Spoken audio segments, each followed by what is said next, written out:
Welcome back, everybody, to another day of our Bible reading. Here is an exciting day. It's day 299. We're also starting the book of Titus today. And I'm just thinking through, I don't know if you have your books of the Bible memorized, but if we're in the book of Titus, that means that we are running out of books in the New Testament to read. So that's really exciting to me. I'm excited to be wrapping up this year here as day 299. That means we only have 65 days left after today. All right, so we are in Jeremiah chapter 49. Yesterday we left off with verse 22, so we'll start on verse 23. So Jeremiah 49, verse 23. A message about Damascus. This message was given concerning Damascus. This is what the Lord says.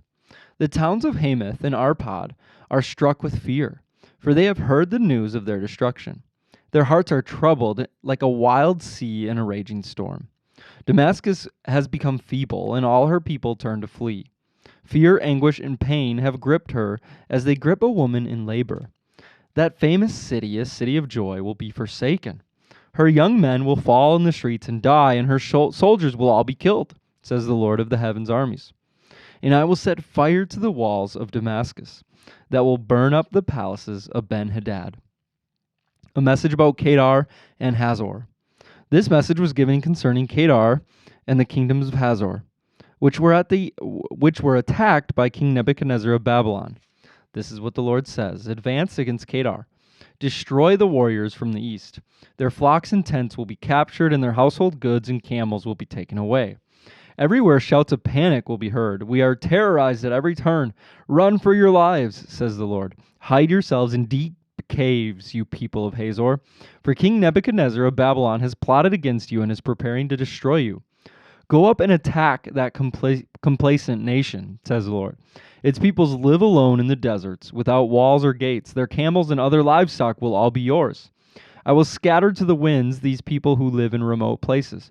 I will bring calamity upon them from every direction, says the Lord. Hazor will be inhabited by jackals, and it will be desolate forever. And no one will live there. No one will inhabit it. A message about Elam. This message concerning Elam came to the prophet Jeremiah from the Lord at the beginning of the reign of King Zedekiah of Judah. This is what the Lord of heaven's armies says. I will destroy the archers of Elam, the best of their forces. I will bring enemies from all directions, and I will scatter the people of Elam to the four winds. They will be exiled to countries around the world. I myself will go with Elam's enemies to shatter it. In my fierce anger, I will bring great disaster upon the people of Elam, says the Lord. Their enemies will chase them with the sword until I have destroyed them completely. I will set my throne in Elam, says the Lord, and I will destroy its kings and officials. But I will restore the fortunes of Elam in days to come. I, the Lord, have spoken. Chapter 50. A message about Babylon. The Lord gave Jeremiah the prophet this message concerning Babylon and the land of the Babylonians. This is what the Lord says. Tell the whole world and keep nothing back. Raise a signal flag to tell everyone that Babylon will fall. Her images and idols will be shattered. Her gods, Bel and Marduk, will be utterly disgraced. For a nation will attack her from the north and bring such destruction that no one will live there again. Everything will be gone, both people and animals will flee. Hope for Israel and Judah. In those coming days, says the Lord, the people of Israel will return home together with the people of Judah. They will come weeping and seeking the Lord their God. They will ask the way to Jerusalem and will start back home again. They will bind themselves to the Lord with an eternal covenant that will never be forgotten. My people have been lost sheep, and their shepherds have led them astray and turned them loose in the mountains. They have lost their way and can't remember how to get back to the sheepfold. All who found them devoured them, their enemies said. We did nothing wrong in attacking them, for they sinned against the Lord, their true place of rest, and the hope of their ancestors. But now flee from Babylon. Leave the land of the Babylonians like male goats at the head of the flock. Lead my people home again. For I am raising up an army of great nations from the north. They will join forces to attack Babylon, and she will be captured. The enemy's arrows will go straight to the mark. They will not miss. Babylonia will be looted until the attackers are glutted with loot. I, the Lord, have spoken. Babylon's sure fall. Verse 11. You rejoice and are glad, you who plundered my chosen people. And you frisk about like a calf in a meadow and neigh like a stallion. But your homeland will be overwhelmed with shame and disgrace. You will become the least of nations, a wilderness, a dry and desolate land. Because of the Lord's anger, Babylon will become a deserted wasteland. All who pass by will be horrified and will gasp at the destruction they see there. Yes, prepare to attack Babylon, all you surrounding nations. Let your archers shoot at her, spare no arrows. For she has sinned against the Lord. Shout war cries against her from every side.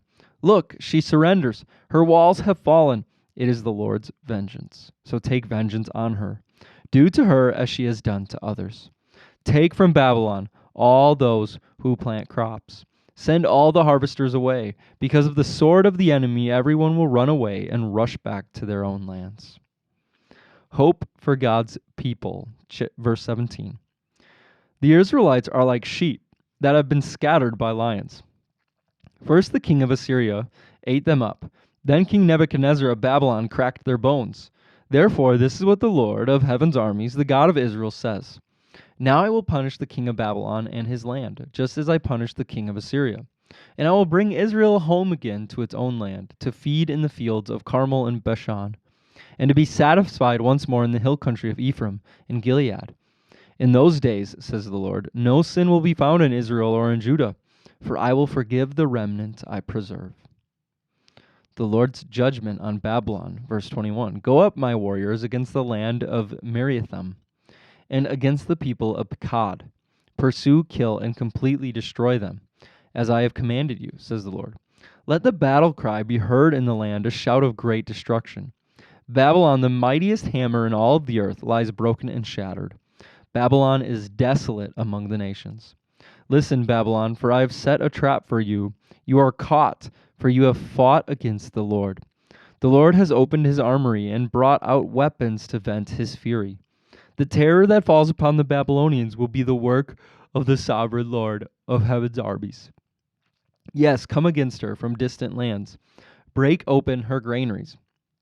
Crush her walls and houses into heaps of rubble. Destroy her completely and leave nothing. Destroy even her young bulls. It will be too terrible for them too. Slaughter them all, for Babylon's day of reckoning has come. Listen to the people who have escaped from Babylon as they tell in Jerusalem how the Lord our God has taken vengeance against those who destroyed his temple. Send out a call for archers to come to Babylon. Surround the city so none can escape. Do to her as she has done to others, for she has defied the Lord, the Holy One of Israel. Her young men will fall in the streets and die. Her soldiers will all be killed, says the Lord. See, I am your enemy, you arrogant people, says the Lord of heaven's armies. Your day of reckoning has arrived, the day when I will punish you. O land of arrogance, you will stumble and fall, and no one will raise you up. For I will light a fire in the cities of Babylon that will burn up everything around them. This is what the Lord of heaven's armies says. The people of Israel and Judah have been wronged. Their captors hold them and refuse to let them go. But the one who redeems them is strong. His name is the Lord of heaven's armies. He will defend them and give them rest again in Israel. But for the people of Babylon there will be no rest. The sword of destruction will strike the Babylonians, says the Lord. It will strike the people of Babylon, her officials and wise men too. The sword will strike her wise counselors, and they will become fools. The sword will strike her mightiest warriors, and panic will seize them. The sword will strike her horses and chariots and her allies from other lands, and they will all become like women. The sword will strike her treasures, and they will all be plundered. A drought will strike her water supply, causing it to dry up. And why? Because the whole land is filled with idols, and people are madly in love with them. Soon Babylon will be inhabited by desert animals and hyenas. It will be a home for owls. Never again will people live there. It will lie desolate forever. I will destroy it as I destroyed Sodom and Gomorrah and their neighboring towns, says the Lord. No one will live there, no one will inhabit it. Look, a great army is coming from the north. A great nation and many kings are rising against you from far off land. They are armed with bows and spears. They are cruel and show no mercy. As they ride forward on horses, they sound like a roaring sea. They are coming in a battle formation, planning to destroy you, Babylon. The king of Babylon has heard reports about the enemy, and he is weak with fright. Pangs of anguish have gripped him, like those of a woman in labor. I will come like a lion from the thickets of the Jordan, leaping on the sheep in the pasture. I will chase Babylon from its land, and I will appoint the leader of my choice. For who is like me, and who can challenge me? What ruler can oppose my will? Listen to the Lord's plans against Babylon and the land of the Babylonians. Even the little children will be dragged off like sheep, and their homes will be destroyed. The earth will shake with the shout, Babylon has been taken, and its cry of despair will be heard around the world.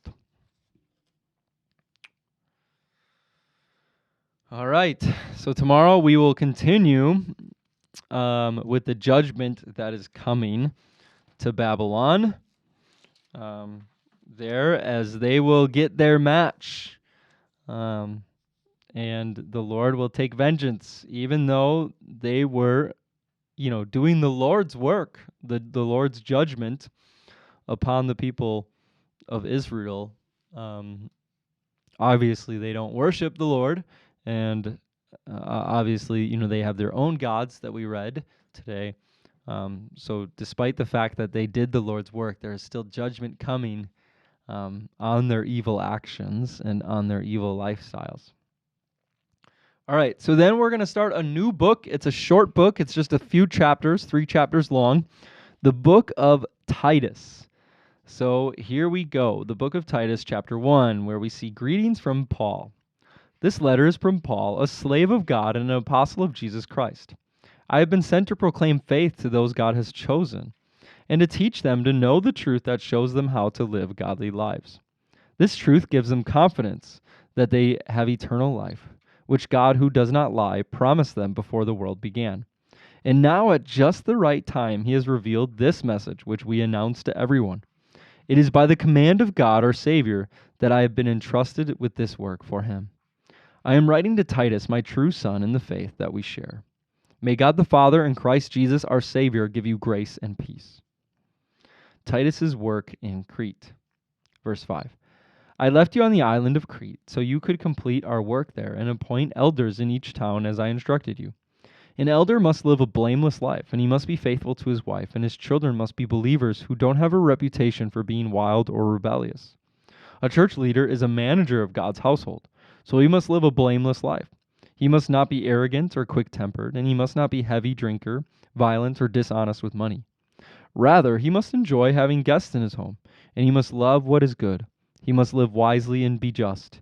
He must live a devout and disciplined life. He must have a strong belief in the trustworthy message he was taught. Then he will be able to encourage others with wholesome teaching and show those who oppose it where they are wrong. For there are many rebellious people who engage in useless talk and deceive others. This is especially true of those who insist on circumcision for salvation. They must be silenced because they are turning whole families away from the truth by their false teaching, and they do it only for money. Even one of their own men, a prophet from Crete, has said about them, the people of Crete are all liars, cruel animals, and lazy gluttons. This is true. So reprimand them sternly to make them strong in the faith. They must stop listening to Jewish myths and the commands of people who have turned away from the Lord. Everything is pure to those whose hearts are pure, but nothing is pure to those who are corrupt and unbelieving, because their minds and consciences are corrupted. Such people claim that they know God, but they deny him by the way that they live. They are detestable and disobedient, worthless for doing anything good. All right, and then we turn to Psalm 97 today. We'll read Psalm 97 and Psalm 98. The Lord is king, and let the earth rejoice. Let the farthest coastlands be glad.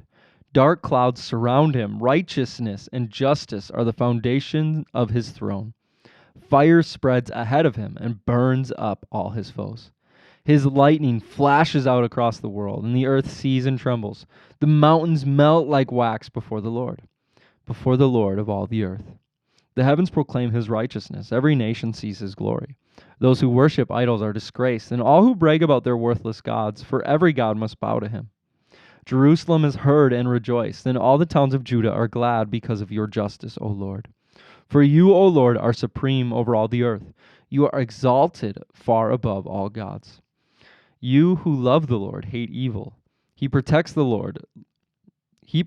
lives of his godly people and rescues them from the power of the wicked.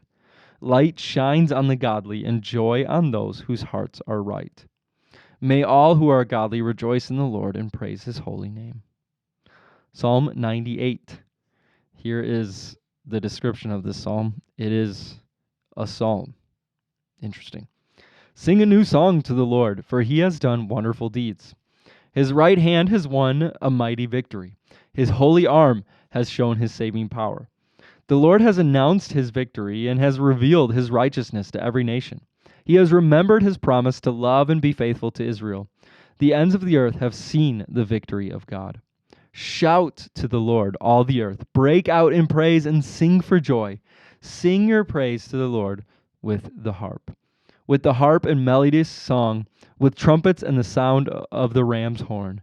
Make a joyful symphony before the Lord, the King, and let the sea and everything in it shout his praise. Let the earth and all living things join in, and let the rivers clap their hands in glee. Let the hills sing out their songs of joy before the Lord, for he is coming to judge the earth. He will judge the world with justice and the nations with fairness.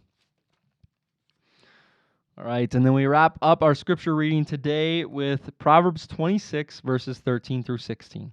It says, the lazy person claims there's a lion on the road. Yes, I'm sure there's a lion out there. As a door swings back and forth on its hinges, so the lazy person turns over in bed. Lazy people take food in their hand, but don't even lift it to their mouth. Lazy people consider themselves smarter than 7 wise counselors. All right, and then our quote of the day for October 26th from Oswald Chambers is, what is a missionary? A missionary is someone who is sent by Jesus Christ, just as he was sent by God. The great controlling factor is not the needs of the people, but the command of Jesus. The goal is to be true to him, to carry out his plans. John 20, verse 21 says, Jesus said to them again, as the Father has sent me, I also send you. That is our goal. Our goal should not be to live for ourselves, but our goal should be whatever Jesus has called us to go and do. It's all about building his kingdom. All right, thank you everybody for joining us again. That's all the time that we have for today. And we're getting there. Tomorrow's day 300. I'm excited. We'll see you tomorrow. I hope you guys have a wonderful day. Bye, guys.